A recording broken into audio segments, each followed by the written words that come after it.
سبز جنگل کے بیچوں بیچ جہاں اونچے درخت ہوا سے سرگوشیاں کرتے اور پرندے میٹھی دھنیں گاتے، ایک چھوٹا سا شیر رہتا تھا جس کا نام ٹیگو تھا۔ ٹیگو بہت تجسس بھرا اور کھیلنے کا شوقین تھا، لیکن اکثر تنہا رہتا کیونکہ دوسرے جانور اسے شیر سمجھ کر ڈرتے تھے۔ ایک دن دھوپ بھری صبح ٹیگو جنگل میں گھومتے گھومتے ندی کے کنارے پہنچا۔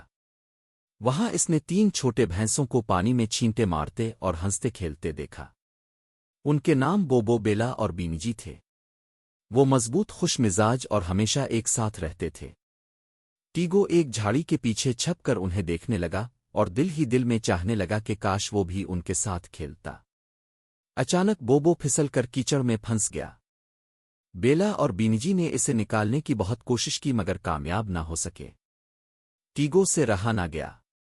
وہ جھاڑی سے باہر نکلا اور دوڑ کر ان کے پاس آیا۔ اپنی مضبوط ٹانگوں سے اس نے بوبو کو کھینچ کر باہر نکالا۔ بھینسے حیران تو ہوئے لیکن بہت خوش بھی ہوئے۔ شکریہ، بیلا نے کہا۔ تم تو ڈراؤنے بالکل نہیں ہو، بینجی نے مسکرا کر کہا۔ ٹیگو شرما کر بولا، میں تو بس مدد کرنا چاہتا تھا، اور شاید دوست بھی بننا۔